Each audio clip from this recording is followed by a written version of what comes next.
श्री राम। जय जलाराम। मित्रों में 2-4 दिवस थी एक बेननो सोशल मीडिया में विडियो वायरल थी जेने जलाराम मंदिर अने लोहाणा समाजना प्रमुख गिरीश भाई गेलाणी अने लोहाणा महाजन पर आक्षेप कर्या छे। हवे आ आक्षेप तद्दन पायाविहोणा छे। जलाराम मंदिर शुं छे, रघुवंशी समाज मोरबी शुं छे ते सर्वेने खबर ज छे, सर्वे जाणे ज छे अने आप पण शुं छो ते बधाने खबर ज छे। એટલે મારે આ બાબતે કઈ જાગીકારી નથી કરી અને કોઈનો ઉપર કઈ કાદો મારે ઉછાળવા નથી, એ મારી અમારા સંસ્કાર નથી। અમે રઘુવંશી સમાજમાંથી છીએ એટલે આપને એક વસ્તુની જાણ કરી દઉં કે અમે ભૂદેવ, ગૌ માતા, સ્ત્રી અને શરણે આવેલા એટલે શરણાર્થી હોય એમને કોઈ પણ પ્રકારનું અહિત ન થાય એવું જોતા હોય છે।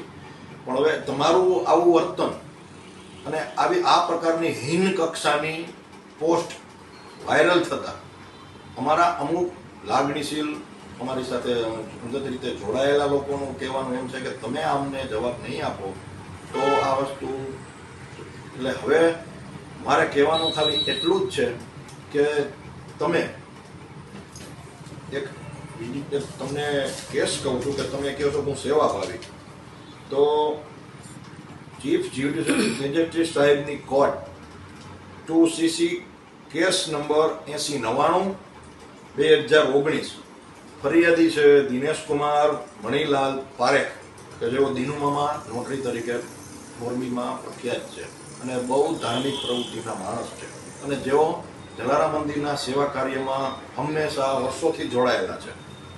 હવે તેમને ફરિયાદ છે અજયભાઈ ભગવાનજીભાઈ કક્કડ એટલે કે અલ્પાબેન કક્કડના હસબન્ડ અને પતિશ્રી સામે।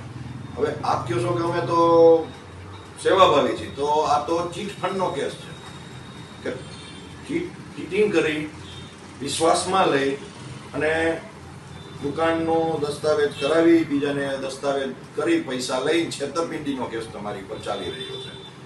હવે અમારે જાહેર ન કરવું જોઈએ, પણ શું કામ કરું છું કે તમે આવા પાયાવિહોણા આક્ષેપ કર્યા છે તો તેનો જવાબ તો હવે કુદરત તમને દેશે, પણ મારે કઈ બીજું કઈ કહેવાનું નથી થતું। તો અને આપ જે કહો છો કે હું ભાજપ, તો આપ ભાજપમાં ક્યારથી છો? બરાબર છે, એ બધી વાત મૂકી અને વાત એક જ કે તમને આ બાબતે પોલીસ અમારા જલારામ મંદિરના દરવાજે આવતી, ગુરુવારનો એ દિવસ હતો મને ખાસ યાદ છે, તમારા પતિ ચાલુ કોર્ટે ભાગી ગયેલા છે। તેઓ જલારામ મંદિરે સેવામાં ત્યાં હતા એટલે પોલીસ ત્યાં આપણા મંદિરની બહાર જીપ લઈને આવી।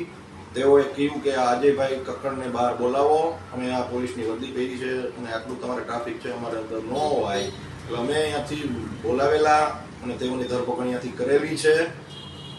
અને આ બાબતે જલારામ મંદિરના દર્શનાર્થીઓ, પછી અમારા દાતાઓ, મહિલા મંડળ અને અહીંયા આવારા તત્વો આવતા તમારી પૂછપરછ કરતા કે આ ભાઈ ક્યાં છે, આ ક્યાં છે, પોલીસ ખાતું હાલતા આવતું, એટલે આ બાબતે ચિંતા કરતા બધાએ નક્કી કર્યું કે ભાઈ તમારો આ કેસ જ્યાં લગી પૂરો ન થાય ત્યાં લગી તમને કહી દેવું કે ભાઈ તમે અહીંયા મંદિરે થોડોક સમય આવતા નહીં, કારણ કે આવી રીતના તમે અહીંયા આવતા હો તમારું સરનામું અહીંયાનું હોય કે તમે અમે જલારામ મંદિરે સેવામાં આવો છો।